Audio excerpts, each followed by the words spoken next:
এখানে হনুমানজির পুজোটা শোনা যাচ্ছে আপনার হাত দিয়ে শুরু। আমার হাত দিয়ে শুরু। এখানে আমাদের যে এখন আমাদের মেমারি 1 নম্বর ব্লক সভাপতি যে হয়েছে, উনি কিন্তু এটা আমার হাত রেখে করেছে, মাথায় হাত রেখে এটা করিয়ে দিয়েছে। এই সেইটা আজকে 10 বছর হচ্ছে। 10 বছর পর এখন যে আমাদের যে সব ব্লক সভাপতি তাকে নিয়ে এসে আজকে উদ্বোধন হলো, 4 দিন মেলাটা হবে। এরকম একটা চিন্তা ভাবনা কেন, কিভাবে শুরু হলো? কুরুক্ষেত্র হচ্ছে, কেন কুরুক্ষেত্র হবে? সবাই এক থাকবো আমরা। কিভাবে শুরু হয়েছিল পুজোটা? কিভাবে শুরু? একটা ডিএসটি বাসে মেরে নিয়েছিল, আমি এখানে একটা ফার্ম করছিলাম।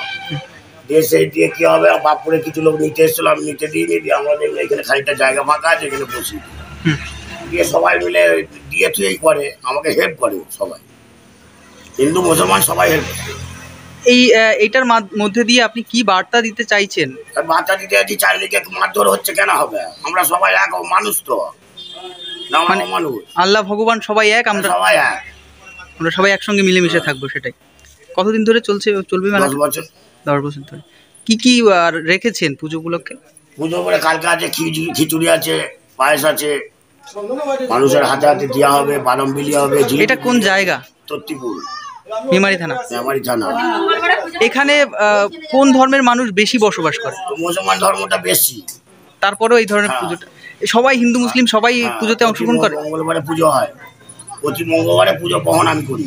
আচ্ছা, সবাই মিলে একসঙ্গেই করে। এই পাড়াতে সবাই দেয়, ওরাও পুজো হয়, 5 টাকা 10 টাকা করে বাউনকে দেয়, চেয়ে চিনতে এনে দিই, বাউন দেয়। আপনার নাম এবং পরিচয়? আমার নাম হচ্ছে শেখ মেহের আলী, এখানকার বাসিন্দা তত্তিপুর। আজকে কোথায় এসেছিলেন? আজকে মেহের আলী আমাদের প্রাক্তন পঞ্চায়েত সদস্য।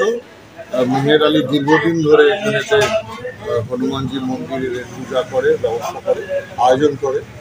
তো সেই উপলক্ষেই আজ থেকে ওর পুজো আরম্ভ হয়েছে।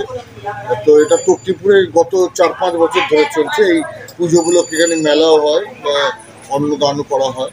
তো সেই উপলক্ষে আজকে পুজো আরম্ভ হবে। আমি একটু এলাম, হনুমানজির শ্রীচরণে প্রণাম করে গেলাম। এই মেহের আলী পুজোটা শুরু করা, এই বিষয়টা এটাই তো বাংলা। এই ভারতবর্ষে, এই বাংলাকে মোদিবাবু চেঞ্জ করতে পারবে না। যে ভারতবর্ষে, যে বাংলাতে মেহের আলীরা হনুমানজির পূজা, দুর্গা পূজার আয়োজন করবে, ঠিক তেমনই নিতাই ব্যানার্জিরা মাজারেতে যাবে চাদর চড়াতে, পীর বাবার মাজারে। এটাই তো বাংলা, এটাই তো সংস্কৃতি, এটাই তো সম্প্রীতি। এটা রক্ষা করতে হবে আমাদের সকল। এই যে একটা উদ্যোগ, সাম্প্রদায়িক সম্প্রীতির একটা বিষয়, এই বিষয়টাকে কি বলবেন? না, আমার একটাই বক্তব্য যে আমরা সকলেই যদি ধর্মপ্রাণ মানুষ হই, আমরা সকলেই যদি মনে করি যে ভগবান আল্লাহ সকলে আমরা সমান, তাহলেই সম্প্রীতি বজায় থাকবে, তাহলেই মানুষের ভাব বজায় থাকবে, এবং কোনোভাবে কোনো সাম্প্রদায়িক শক্তি ভারতবর্ষকে, বাংলাকে বিভক্ত করতে পারবে।